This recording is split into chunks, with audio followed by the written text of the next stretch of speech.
بسم اللہ الرحمن الرحیم۔ السلام علیکم اسٹوڈنٹس، آپ کو باکمالی اردو چینل پر خوش آمدید۔ اسٹوڈنٹس، ہم جماعت ناہم کی اردو کی نئی درسی کتاب میں سے حصہ نظم کی مشقی گرامر پڑھ رہے ہیں۔ اس سلسلے کی پہلی 4 نظموں کی مشقی گرامر ہم پڑھ چکے ہیں اور آج ہمارے پاس ہے نظم نمبر 5، کرکٹ اور مشاعرہ۔ کرکٹ اور مشاعرہ میں یہاں ہمارے پاس سوال نمبر 3 میں، مشق کے سوال نمبر 3 میں گرامر کا عنوان ہے طنز و مزاح۔ اب سب سے پہلے ہم دیکھتے ہیں یہاں طنز کی تعریف کیا دی گئی ہے۔ زندگی کے عیوب و نقائص، عیوب کا جو ہے وہ عیب کی جمع ہے اور نقائص جو ہے وہ نقص کی۔ ماحول کی ناہمواریوں اور بے اعتدالیوں، لوگوں کے انفرادی یا اجتماعی عادات، سیاسی، سماجی یا اقتصادی نظام کی کمزوریوں اور خامیوں کو مزاحیہ انداز میں اس طرح پیش کرنا کہ وہ لوگوں کو برا نہ لگے اور ان کے ذہن ان خامیوں کی طرف متوجہ بھی ہو جائیں، طنز کہلاتا ہے۔ اسٹوڈنٹس، آپ نے اپنی درسی کتاب میں جو ہے نا مشقوں میں دی گئی گرامر کو اسی طرح انہی الفاظ میں یاد کرنا ہوتا ہے، کیونکہ تعریف تو آپ اپنے الفاظ میں بھی کر سکتے ہیں، لیکن جو MCQs آتے ہیں وہ زیادہ تر انہی الفاظ میں سے آتے ہیں، ٹھیک ہے۔ تو یہاں پر میں نے طنز کی اپنے الفاظ میں بھی ایک تعریف لکھی ہے مختصر سی، یہ بھی دیکھ لیں اور آپ اس کو تعریف میں شامل کر سکتے ہیں۔ زندگی کی مضحک، قابل گرفت اور تنفر انگیز پہلوؤں پر مخالفانہ اور ظریفانہ تنقید کرنا، ٹھیک ہے، اصطلاح میں طنز کہلاتی ہے۔ یعنی کہ مضحک یعنی مضحکہ خیز، قابل گرفت یعنی جو پکڑ میں آ سکے پہلو، اور تنفر انگیز یعنی قابل نفرت پہلو جو ہوتے ہیں، ٹھیک ہے۔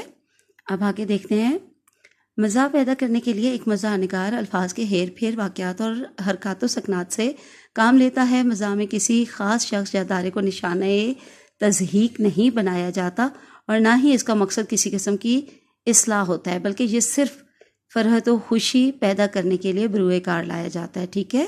یعنی کہ اب مزاح کیا ہے؟ جب ظرافت میں صرف خوش طبعی ہو تو وہ مزاح ہے۔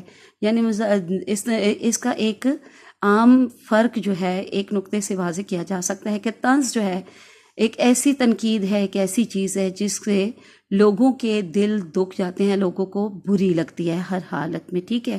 اور مزاح جو ہے، مزاح ایک ہلکا پھلکا انداز ہوتا ہے، ایک شگفتہ انداز ہوتا ہے، یعنی ایسے لطیف پیرائے میں بات کرنا، ایسے ہلکے پھلکے انداز میں بات کرنا اور مزاح کرنا کہ دوسروں کا دل جو ہے وہ اس سے خوش ہو جائے، ہلکا پھلکا ہو جائے، ٹھیک ہے، اور وہ اس سے خوش ہوں۔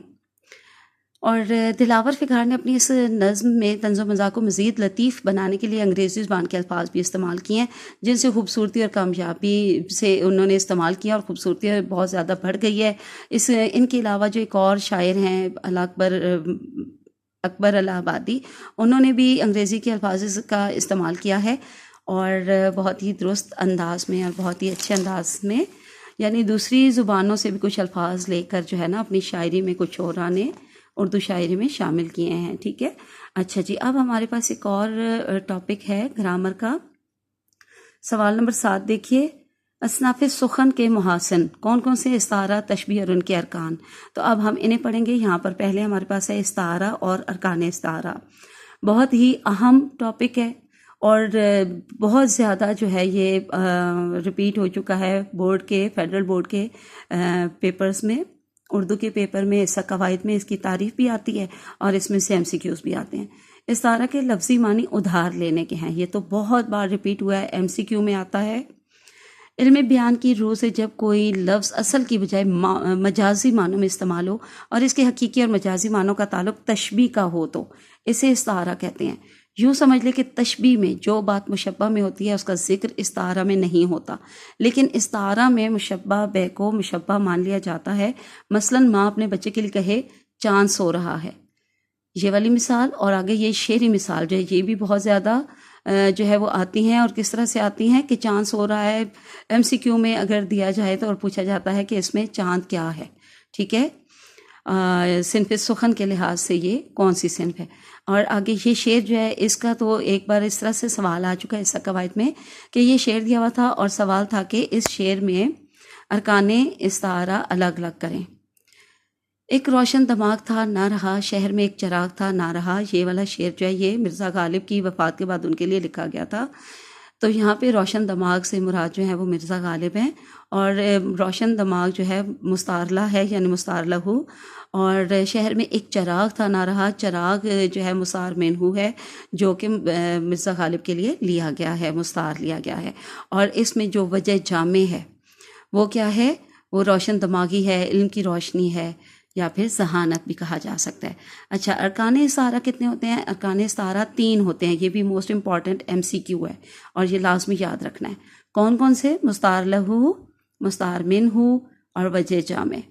جی پہلے مستعار لہو کو دیکھ لیتے ہیں. مستعار لہو میں کیا بتایا گیا ہے؟ جس کے لیے لفظ ادھار لیا جائے. یہ کیا ہوتا ہے مستعار لہو؟ جس کے لیے ادھار لیا جائے. ٹھیک ہے، لہو کا مطلب ہے اس کے لیے، تو آپ نے اسے یاد رکھنا ہے. جس کے لیے ادھار لیا جائے وہ مستعار لہو ہوتا ہے جس کا ذکر استعارے میں نہیں ہوتا.